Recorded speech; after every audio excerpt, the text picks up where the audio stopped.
Welcome to new blog. আজকে আবারও গিয়েছিলাম গুলিস্তান। আর গুলিস্তান কেন যে এটা তো আপনারা জানেন। এবং গুলিস্তান আজকে গিয়ে কী কী করেছি এবং গুলিস্তান কেন গিয়েছি, অফিসের কী কাজ ছিল, এই নিয়ে থাকছে আজকের এই ভিডিওতে, আপনারা দেখতেই থাকুন। শুভ সকাল everyone, welcome to new blog. আজকে আমি শেয়ার করব এই ঢাকার বৃষ্টি ভেজা ঢাকা।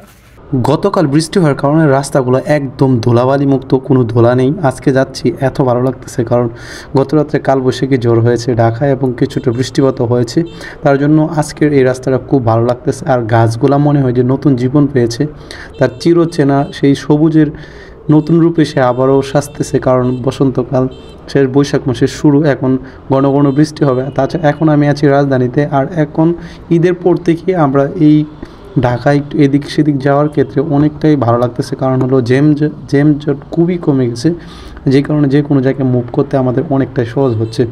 সো যে কথাটা বলতে চেয়েছিলাম, আজকে আমি ঘুম থেকে উঠিয়ে যাচ্ছি অফিসের দিকে। আর অফিসে যাওয়ার একটাই কারণ, আর যেতে যেতে আমার সাথে দেখা হয়েছে আমার ফ্রেন্ড, ওই যে যাচ্ছে, আমার এক পরিচিত বড় ভাই অ্যান্ড ফ্রেন্ড, দুইটাই বলতে পারেন। তার সাথে আমার একটু কথা হয় যে কোথায় যাচ্ছেন, কেন যাচ্ছেন। উনি ওনার ডিউটিতে যাচ্ছে, আমি আমার কাজে অফিসে যাচ্ছি। তাছাড়া আমি আপনাদের সাথে একটা বিষয় শেয়ার করি, যারা অনেকেই ভিডিও তৈরি করছেন কিন্তু আপনার পাশের বাড়ি বা আপনার কাছের মানুষের কথা শুনতে হতে আপনি অতিষ্ঠ হয়ে গেছেন, আপনারা কিছু মনে না করে আপনার ভিডিও তৈরি করে যান। আপনি একদিন না একদিন আপনার ভিডিও মনিটাইজেশন হবে এবং আপনি ভালো কিছু করবেন। আপনি অন্যজনের কথা কখনো কান দেবেন না, কারণ আপনি যখন ভালো কিছু করবেন অনেক বাধা আসবে, আপনাকে এই বাধা ডিঙিয়ে আপনাকে অবশ্যই ভালো কিছু করতে হবে।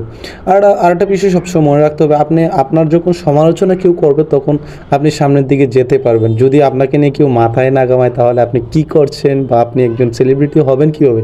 কারণ আপনি যখন একটা ইউটিউব চ্যানেল বা আপনি মিডিয়া জগতে কাজ করবেন, তখন অবশ্যই আপনাকে মানুষ সমালোচনা করবে, তখনই আপনি মিডিয়া জগতে ভাইরাল হবেন। সো আসলে এই বিষয়গুলো আপনাদের ব্যক্তিগত, এই বিষয়গুলো আমি কথা না বলি। তবে যেতে যেতে দেখা হলো একজন সকালবেলা একজন মামা শরবত বিক্রি করতেছে, তখন আমি ভাবলাম একটু শরবত খেয়ে যাই। আর আমি চেষ্টা করি যখন ফুটপাতের কোনো দোকান পাই, যদি আমার ক্ষুধা থাকে তখন আমি চেষ্টা করি কিছু না কিছু খাওয়ার জন্য। আর উনি দেখুন জীবিকার তাগিদে এই সকালবেলা ঘুম থেকে উঠে কিন্তু দোকান করতেছে, বিশেষ করে ব্যবসা করতেছে। সো ওনাকে অবশ্যই আমার পক্ষ থেকে লাল সালাম, কারণ উনি একটা কাজ করে গেছে। অনেকে আছে অনেক ধরনের অনেক অসামাজিক কার্যক্রম করে, তারপরেও উনি ভালো কাজ করছে। প্রথমে উনি আমাকে বেলের শরবত ভুল করে দিয়েছিল, কিন্তু আমি বেলের শরবত খাই না, কারণ এটা আমার একটু অপছন্দ তুলনামূলক।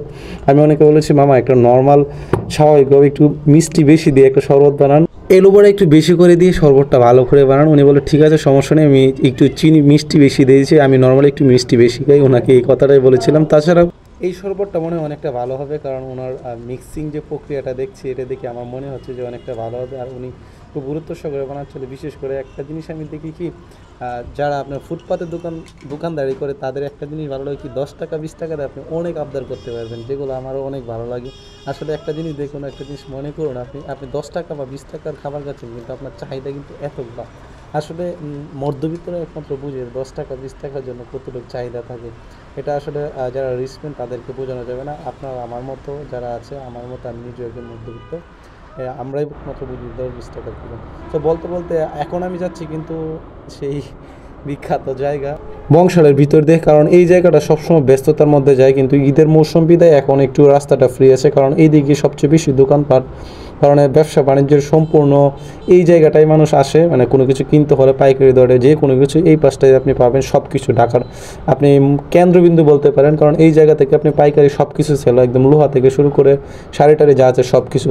আর বলতে বলতে এখন আমি আছি দোলাইখাল, যেখানে পুরাতন বাঙালি মানে পুরাতন পার্স, গাড়ির পার্স সব কিছু এখানে পাবেন। আপনার কী ধরনের পার্স প্রয়োজন এখানে আপনি পাবেন। বিয়ার্স, অনেকক্ষণ কথা বললাম আপনাদের সাথে, আর আমি যেখানে যাই চেষ্টা করি নতুন কিছু ভিডিও দেওয়ার জন্য। আর যেহেতু আমি ঢাকা শহরে রাইড করি, আমি আমার অফিসে যাই, যে কারণে আমি যেখানে যাই ভিডিওগুলো তুলে ধরি আপনাদের সাথে, এবং আপনারা আশা করি অনেকে দেখেন এবং লাইক কমেন্টও করেন, এতে আমি অনেকটাই আমার ভালো লাগে।